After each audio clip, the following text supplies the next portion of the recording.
मेरा तो सारा मूड ऑफ हो गया दोस्तों। आज भगवान कसम से दिमाग आउट चले गया। यहाँ हम ठीक होने के लिए आए हैं कि ना कि हम डिप्रेशन में पड़ने के लिए आ रखे हैं। लोग भगवान का रूप मानते हैं तो यार उस हिसाब से भी बोलना चाहिए ना।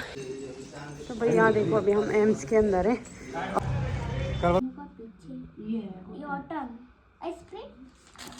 चीज़ की है मैं ये जानना चाह रही थी। यहाँ देखिए दोस्तों प्रत्येक अलग अलग पैकेट है। तो फिर दोस्तों सभी चीज़ों का निवारण तभी जाके होगा जब हम लोग कल 2 तारीख को माता रानी की दोस्तों जुगराज यहाँ आप सभी सफल हो आपका सारा काम। मैं दीपा नेगी रुद्रप्रयाग जिला और घिमतौली गाँवटी आप सब मेरे सादर प्रणाम। Welcome back my YouTube channel Deepa Negi पहाड़ी। तो दोस्तों कैसे हो आप लोग? आशा करते हैं आप लोग बहुत ही ज़्यादा अच्छे होंगे। तो मैं भी अच्छी हूँ। दिख रहे हो आप लोगों के सामने पीछे से देखो भैया आ रहे हैं। मैंने कहा सीधे जाना है कि लैपटॉप में तो हंस रहे हैं तो मैं तो सीधे जाऊंगी। मेरे को मैं ज़्यादा बाहर आती ही नहीं आता, सभी आती हूँ भाभी लोगों के साथ ही आती हूँ। मेरे को पता नहीं आर्मी एरिया से बाहर का किस रास्ते जाना है। हाँ तो भैया यही आ रहे तो आज जा रही हूँ दोस्तों मैं हॉस्पिटल, क्योंकि जैसे कि आप लोगों को मैंने ब्लॉग में बताया है मेरे कमर में बहुत ज़्यादा दर्द रहता है। पेड़ से गिर गई थी एक बार तो बड़ी मुश्किल से बच पाई थी उस टाइम पे, और उस टाइम से अभी तक मेरे कमर के दाएं हाथ के साइड कमर में बिल्कुल भयंकर दर्द होता है। एक हड्डी ऐसी और की थी तो पूरे पैर तक उसका दर्द होता है। और यहाँ भी कल परसों से ऐसी दर्द हो रहा था। तो फिर मैं चलो घर में तो ऐसा सोचते हैं कि घर में ज़्यादा काम काज की वजह से होता है, लेकिन यहाँ तो मैं कुछ काम ही नहीं कर रही थी फिर भी हो रहा था। तो छोटे वाले भैया ने बोला कि यहाँ आ रखी है तो हॉस्पिटल दिखा देता हूँ। तो भैया तो ऑफिस है वहाँ पे, मेरे भैया का ऑफिस। तो भैया तो ऑफिस है, बाकी मैं और बड़े वाले भैया जा रहे हैं हॉस्पिटल। तो चलो एम्स है यहाँ पे, तो एम्स में दिखा देते हैं एक बार। तो बने रहिए साथ में। तो अभी हम आगे मार्केट में पहुँच चुके हैं, गेट से बाहर आ चुके हैं देखिए। और ये ट्रैफिक पार करना मेरे लिए बहुत मुश्किल है भाई, क्योंकि क्या ही बताऊँ मेरे बस की नहीं है ये ट्रैफिक पार करना। बार बार डर जाती हूँ मैं, आदत ही नहीं है।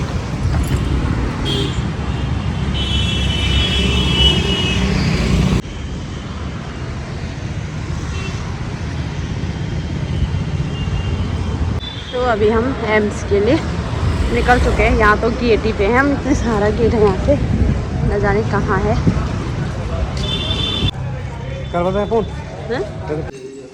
भाई यहाँ देखो अभी हम एम्स के अंदर हैं और पर्ची हमने काट ली है और हमें जाना है रूम नंबर 10 में। पता नहीं कहाँ है क्या है। यहाँ लिफ्ट लगी हुई है पर हमें कुछ पता नहीं है। भैया ने 1-2 से बात भी करी थी पर वो भी फ़ोन अभी उठाए उन्होंने, तो पता ही नहीं चल रहा। पता नहीं हम ऐसे ही अनजाने लगे हुए हैं रास्ते। देखो कैंटीन में है देखो। हमें तो रूम नंबर 10 में जाने का रास्ता नहीं मिला। लोग बोले थे लिफ्ट से भी जा सकते हैं, तो नहीं अभी हम जा रहे हैं यहाँ से बाहर। छोटे वाले भैया का कॉल आया तो भैया बोल रहे हैं बाहर आओ, बाहर पे कोई लेने आ रहे हैं। तो शायद कोई डॉक्टर या कुछ कोई और हो सकते हैं, गार्ड वगैरह जो हमें लेने आ रखे हैं। तो चलिए भाई फटाफट से टेस्ट तक से सो देखो। तो भाई अभी हम आ गए हैं हॉस्पिटल से बाहर और ले ली है इतनी सारी दवाई और इससे और भी लेनी है अभी। तो हम पहाड़ी ना भाई, हम पहाड़ियों को बाहर ना कुछ पता ही नहीं रहता है। हम लोग अपने पहाड़ तक ही सीमित है और मुझे लगता है हम लोग बिल्कुल सही हैं। ये बाहर के माहौल में हम लोग ना आए तो ही बेटर है। तो भाई दवाई तो ले ली है, बाकी अभी 2 हफ्ते बाद बोला है कि MRI होना है, जो कि 2 हफ्ते तक तो मैं यहाँ रहने वाली हूँ नहीं। मैंने कहा बहुत बहुत धन्यवाद आपके लिए भी जयराम जी की। मैंने कहा बस दवाई भी पूरी 300 की दवाई आई है, 70 रुपये पर्ची के लगे। तो चलिए होगा जाने भी हुए। अभी और लेनी है दवाई, पता है कॉक्सू अमृता अमृत लेने चाहते हैं दवाई को। तो भी दोस्तों अभी मैं निकल चुकी हूँ मेडिकल से दवाई लेके बाहर।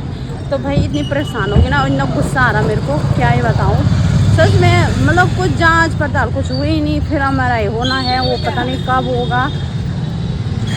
और यहाँ देखिए दवाइयाँ इतनी सारी हैं, आपको घर जाके दिखाऊंगी मैं कि कितनी सारी दवाइयाँ ले रखी हैं। छी, खराब मूड ही खराब हो गया। हाँ, 1000 रुपये की तो मैं दवाई लेके आई, तो सरकारी क्या है हॉस्पिटल, क्या है उस सरकारी हॉस्पिटल में, उससे अच्छा हम प्राइवेट ही में दिखा देते। जब हमने इतनी महंगी दवाइयाँ बाहर से ही लेनी थी तो प्राइवेट ही में दिखा देती ना मैं। फिर अरे दिमाग खराब पूरा बेकार में था। मेरा तो सारा मूड ऑफ हो गया दोस्तों आज, भगवान कसम से दिमाग आउट चले गया मेरा सच में। यार ये सरकारी हॉस्पिटल है किस लिए, मेरी समझ में बात नहीं आ रहा। एक भाई वहाँ पता कैसे बिहेव कर रहा, सही कर रहे थे वो।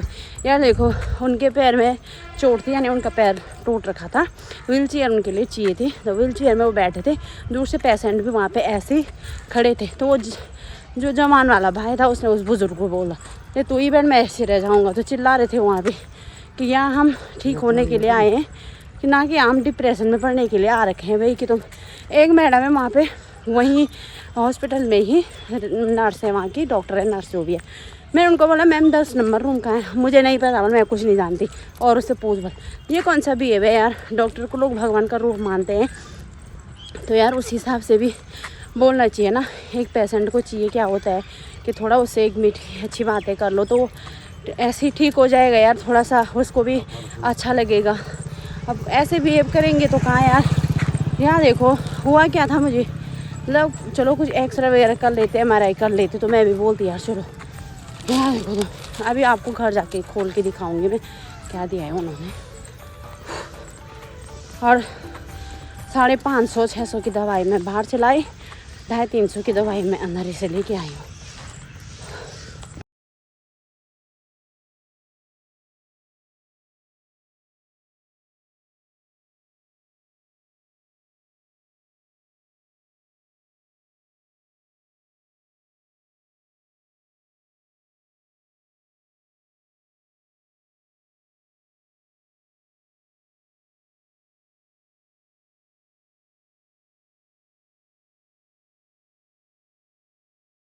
दोस्तों अभी मैं घर पे हूँ और आप लोगों को मैं बताना चाहती हूँ कि भाई देखिए मतलब प्रॉब्लम क्या थी, कमर में दर्द था, मैंने बोला था एक्सरे करवाना है, तो एक्सरे के लिए भी बोला नहीं ज़्यादा प्रॉब्लम नहीं है, तो ज़्यादा प्रॉब्लम नहीं थी तो ठीक है, ज़्यादा प्रॉब्लम नहीं थी। तो ये इतनी सारी दवाइयाँ किस चीज़ की हैं मैं ये जानना चाह रही थी। यहाँ देखिए दोस्तों प्रत्येक अलग अलग पैकेट है और पूरे 1000 की मेरी दवाइयाँ आई है, यहाँ देखिए।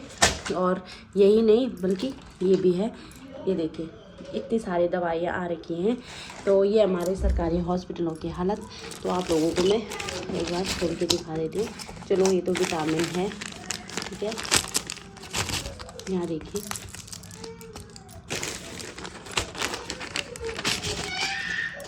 यहाँ देखिए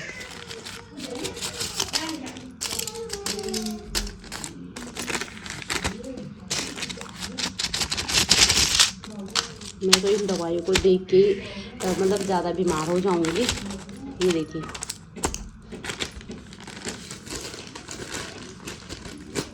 शायद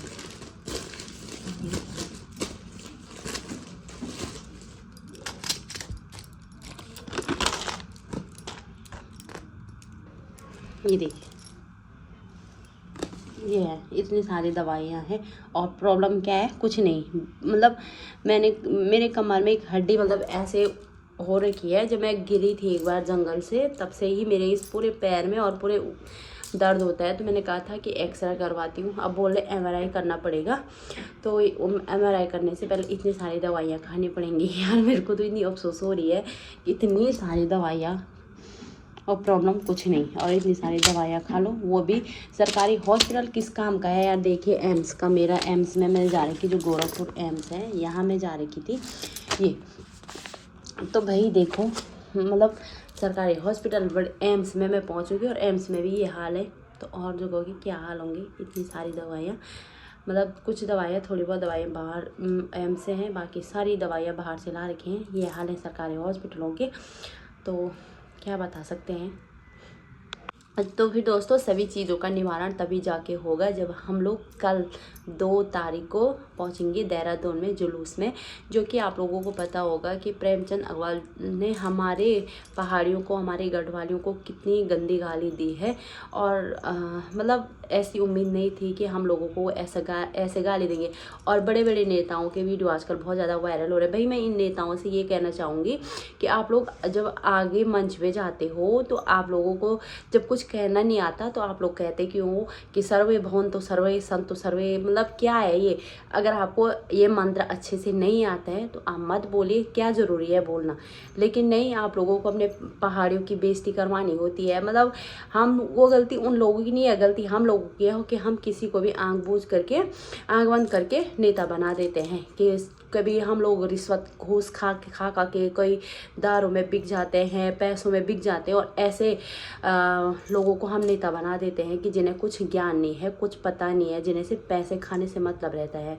तो जो प्रेमचंद अग्रवाल ने हमारे पहाड़ियों को गाली दी है, मैं तो इस चीज़ के लिए बहुत ज़्यादा मतलब शर्मिंदा हूँ कि मैं कल देहरादून नहीं पहुँच सकती। हालांकि अगर मैं अपने गांव में होती तो मैं देहरादून पहुँच जाती। मैं देहरादून से बहुत ज़्यादा दूर गोरखपुर में हूँ और यहाँ से ट्रेन सिर्फ बुधवार को ही ट्रेन आएगी। तो मैं मजबूर हूँ, मैं नहीं आ सकती। पर सभी माताओं से, बहनों से, भाइयों से मैं ये कहना चाहूँगी कि प्लीज़ अगर आप लोगों से हो सकता है तो कल 2 तारीख को देहरादून में ज़रूर पहुँचेगा। और हमारा उत्तराखंड वो कानून मांगता है तो प्लीज़ एक बार जाइए और अपनी देवभूमि के लिए आवाज़ उठाइए, तभी हम लोगों का भला हो पाएगा। नहीं तो हम पहाड़ों को लोग तो ऐसे ही कुचल दे रहे हैं। तो यही मैं बोल रही हूँ, सरकारी हॉस्पिटलों के ये ऐसे हाल हैं। भाई कम से कम थोड़ा जांच पड़ताल कर लेते। और जो मेरे सामने वो पेशेंट हरकतें कर रहा था ना, वो बिल्कुल जायज़ था उसका। मतलब बेचारे का पैर टूट रखा और बिना व्हील चेयर के चल रहा। तो ये हाल है हमारे सरकारी हॉस्पिटलों के। तो चलिए दोस्तों, ब्लॉग को ज़्यादा लंबा ना खींचते हुए यही जानकारी आपको देनी थी कि कल 2 तारीख को आप लोगों ने तो सुन लिया होगा, फिर भी आप लोग ज़रूर जाइएगा, कोशिश कीजिएगा। तो आज का ब्लॉग यहीं पे एंड करती हूँ। सब लोग स्वस्थ रहिए, मस्त रहिए, खुश रहिए, मुस्कुराते रहिए। आप सब पे माता रानी का आशीर्वाद बना रहे। इसी के साथ आज का ब्लॉग एंड करती हूँ। जय माता रानी की, जय देवभूमि उत्तराखंड, जय बाबा खाटू श्याम।